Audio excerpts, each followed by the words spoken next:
दोस्तों, सावन के पवित्र महीने में ये 6 पेड़ पौधे लगाने से दुख, दरिद्रता और गरीबी का नाश होता है। क्योंकि ये पौधे जिस स्थान पर होते हैं वहां दुख और दरिद्रता कभी नहीं आती। मां लक्ष्मी भी ऐसे स्थान पर हमेशा निवास करती हैं। साथ ही ये पौधे भगवान शिव और माता पार्वती को भी अत्यंत प्रिय हैं। जो भी भक्त सावन के महीने में ये 6 पौधे लगाकर इनकी देखभाल करता है, उस पर देवादिदेव महादेव और माता पार्वती का आशीर्वाद सदैव बना रहता है और उसके जीवन में कभी किसी चीज की कमी नहीं होती। अतः कौन कौन से हैं वे 6 पौधे जो हमारे जीवन में इतना बड़ा बदलाव ला सकते हैं? जानने के लिए वीडियो को अंत तक ध्यान से अवश्य देखें। और अगर आप महादेव के सच्चे भक्त हैं, आपको महादेव का आशीर्वाद प्राप्त करना है, तो इस पृथ्वी को हरा भरा करने के लिए इस वीडियो को अधिक से अधिक शेयर अवश्य करें। नमस्कार, एक बार फिर से आप सभी का स्वागत है। दोस्तों, सावन का महीना चल रहा है। ऐसे में हर कोई भगवान भोलेनाथ और माता पार्वती को खुश करना चाहता है। हर किसी की इच्छा होती है कि वह सावन में भोलेनाथ और माता पार्वती को खुश करके अपनी सभी मनोकामनाएं पूरी कर ले। दोस्तों, सावन का महीना हिंदू धर्म में सबसे अधिक पवित्र माना जाता है, क्योंकि यह महीना भगवान शिव और माता पार्वती को अत्यंत प्रिय है। कहा जाता है कि इसी महीने में भगवान शिव पृथ्वी पर पधारते हैं और अपने भक्तों की मनोकामनाओं को पूर्ण करते हैं। सावन के महीने में पृथ्वी भी भगवान शिव के स्वागत में हरियाली से सजी होती है। साथ ही शिव महापुराण की कथा कहती है कि जो व्यक्ति सावन के महीने में ये 6 पौधे लगाता है, उसको सदैव के लिए महादेव का आशीर्वाद प्राप्त होता है, क्योंकि ये 6 पौधे सावन के महीने में जागृत अवस्था में होते हैं। इन 6 में से कुछ पौधे घर पर और कुछ पौधे घर से बाहर, जैसे मंदिर या शमशान घाट में लगाए जाने का विधान हमारे धर्म शास्त्रों में बताया गया है। सावन में ये पौधे लगाने से भगवान महादेव के साथ साथ आपके पितृदेव, वास्तुदेव, इष्ट देव और कुल देवी देवता भी प्रसन्न होकर आपको आशीर्वाद प्रदान करते हैं। इन पौधों के बढ़ने के साथ साथ ही आपके परिवार की भी उन्नति और प्रगति बढ़ती जाती है। साथ ही धर्म में भी वृद्धि होगी। जैसे जैसे ये पेड़ पौधे बड़े होते जाएंगे, वैसे वैसे ही आपके जीवन में सुख समृद्धिमय वृद्धि होती चली जाएगी। अगर आपके पास अधिक जगह नहीं है, तो आप इन पौधों में से कम एक पौधा अपने घर में या अपने घर की सीमा पर अवश्य ही लगाएं। तो चलिए बिना विलंब किए जान लेते हैं उन 6 पेड़ पौधों के बारे में जो हमारे धर्मशास्त्रों में बताए गए हैं। नंबर 1 पर है बेल वृक्ष। दोस्तों, महादेव को बेल पत्र अत्यंत प्रिय है। माता पार्वती भी भगवान शिव की बेल पत्र से रोज पूजा करती हैं। कहा जाता है कि बेल पत्र की उत्पत्ति मां पार्वती के आंसुओं से हुई है। इसीलिए यह भी कहा जाता है कि जहां पर बेल वृक्ष होता है, वहां मां पार्वती और शिव अदृश्य रूप में निवास करते हैं। इसीलिए सावन मास में बेलपत्र का पौधा अपने आंगन में अवश्य लगाएं। भगवान महादेव और माता पार्वती की कृपा आपको अवश्य ही प्राप्त होगी। साथ ही जो भी व्यक्ति भगवान शिव पर नियमानुसार बेलपत्र अर्पित करता है, ऐसे व्यक्ति को कभी भी नरक में नहीं जाना पड़ता। बेलपत्र को शिवलिंग पर अर्पित करने और बेल वृक्ष को छूने से सभी पापों का नाश हो जाता है।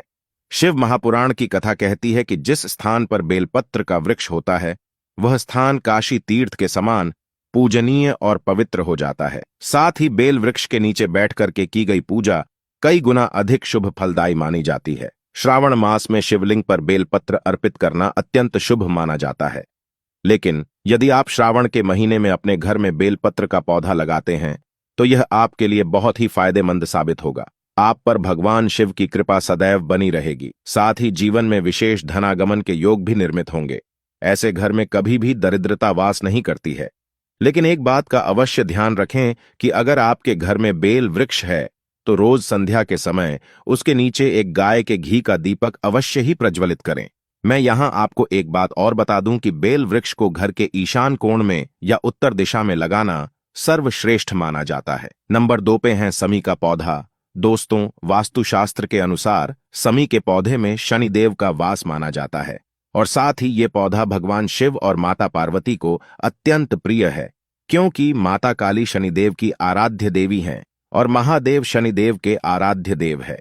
अतः समी के पौधे को सावन मास में लगाकर नियमित रूप से इसकी देखभाल और पूजा करें। साथ ही प्रतिदिन इसके पास सरसों या तिल के तेल का दीपक जलाया जाए तो शनि दोष एवं वास्तु दोष बहुत जल्दी दूर हो जाता है और साथ ही खुशियां उस घर में अपना बसेरा बना लेती हैं। धन, दौलत और समृद्धि सब कुछ हासिल हो जाता है। साथ ही कर्ज से मुक्ति भी मिल जाती है और कार्य क्षेत्र में चल रही बाधाएं भी दूर होती हैं। अटके हुए कार्य भी पूर्ण होते हैं। शमी का पौधा घर में मौजूद नकारात्मक प्रभाव को दूर करता है। टोने टोटके के कारण जीवन में चल रही बाधाओं को शमी का पौधा दूर करता है। ऐसे में आपके घर पर किसी भी टोने टोटके का प्रभाव नहीं हो सकता। बुरी आत्माओं का साया, भूत बाधाएं सब दूर हो जाते हैं। दुश्मन एवं कोर्ट कचहरी से परेशान व्यक्ति को शमी के पौधे की पूजा अवश्य ही करनी चाहिए और शमी पत्र को शिवलिंग पर भी अवश्य ही अर्पित करना चाहिए। ऐसा करने पर दुश्मनों के साथ साथ कोर्ट कचहरी के मामलों में भी विजय प्राप्त होती है। यहां मैं आपको एक बात और बता दूं कि शमी के पौधे को घर के मुख्य द्वार पर बाहर की तरफ निकलते समय दाईं ओर लगाना सबसे उत्तम माना जाता है। नंबर 3 पे है सफेद आक या श्वेतार्क का पौधा। दोस्तों, सावन के महीने में घर के मुख्य द्वार पर सफेद आक का पौधा जरूर लगाना चाहिए। इससे घर में हमेशा सुख शांति बनी रहती है और आर्थिक लाभ भी होता है। जिस घर के मुख्य द्वार पर सफेद आक का पौधा होता है उस घर को कोई शत्रु हानि नहीं पहुंचा सकता है। साथ ही सफेद आक के फूल और पत्ते भगवान शिव को अर्पित करने से घर के सभी वास्तु दोषों से मुक्ति मिलती है। और दोस्तों, सफेद आक में भगवान श्री गणेश का भी वास माना जाता है, क्योंकि 27 वर्ष पुराने इस पेड़ की जड़ में खुद ही गणेश जी की प्रतिमा बन जाती है। ऐसी मान्यता है कि इस प्रतिमा को निकालकर स्थापित करने से घर में रिद्धि सिद्धि और अन्नपूर्णा का वास सदैव के लिए बना रहता है। अतः श्रावण मास में अपने घर के मुख्य द्वार के पास एक सफेद आक का पौधा अवश्य लगाएं। नंबर 4 पे है लाल गुड़हल का पौधा। दोस्तों, लाल गुड़हल का पौधा माता गौरी को अत्यंत प्रिय है। मां गौरी को लाल गुड़हल का फूल रोज अर्पित करने से मां हमारी सभी मनोकामनाओं को पूर्ण करती हैं। लाल गुड़हल का फूल मां दुर्गा के क्रोध को शांत करता है। यदि आपकी किसी भूल से मां दुर्गा आपसे रुष्ट हो जाए तो एक लाल गुड़हल का फूल मां के क्रोध को शांत कर देता है। अगर मां दुर्गा आपसे प्रसन्न है तो महादेव का आशीर्वाद भी आपको अवश्य मिलता है। अतः सावन में आप अपने घर में लाल गुड़हल का पौधा अवश्य लगाएं। साथ ही सावन में लाल गुड़हल का फूल माता पार्वती के चरणों में अवश्य अर्पित करें। मां आपसे अत्यंत प्रसन्न होकर आशीर्वाद प्रदान करेंगी। इसी के साथ लाल गुलाब और लाल कमल भी माता रानी को अत्यंत प्रिय हैं। नंबर 5 पे है तुलसी का पौधा। दोस्तों, हिंदू धर्म में तुलसी के पौधे का कितना अधिक महत्व है ये आप सभी जानते हैं। बाकी पौधे घर में ना हो तो भी ठीक है, किंतु तुलसी का पौधा हर हिंदू के घर के आंगन में होना ही चाहिए। यह पौधा घर की हर प्रकार के संकट से रक्षा करता है। कहा जाता है कि जिस घर में तुलसी के पौधे की नित्य नियमानुसार पूजा की जाती है उस घर के व्यक्ति मृत्यु के बाद कभी भी प्रेत योनि में नहीं जाते हैं। उस घर में निवास करने वालों को कभी भी नरक में नहीं जाना पड़ता है। साथ ही तुलसी के पौधे में मां लक्ष्मी का निवास है। अतः जिस घर में तुलसी के पौधे की अच्छे से देखभाल की जाती है वहां कभी धन की कमी नहीं होती। इसीलिए सावन मास में तुलसी का पौधा अपने घर के ईशान कोण में अवश्य लगाएं। यह पौधा घर को शुद्ध व पवित्र बनाता है, नकारात्मक ऊर्जा को दूर करता है, जिससे माता लक्ष्मी प्रसन्न होकर के आपके घर में प्रवेश करेगी और आप सभी को आशीर्वाद प्रदान करेगी। लेकिन ध्यान रहे, तुलसी के पौधे के आसपास शिवलिंग या महादेव की तस्वीर को ना रखें और साथ ही शिवलिंग पर कभी भी तुलसी अर्पित ना करें।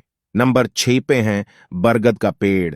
दोस्तों, बरगद के पेड़ में भगवान महादेव का वास माना जाता है। बरगद का पौधा घर से बाहर या शमशान घाट में लगाने से पूर्वजों का आशीर्वाद भी मिलता है।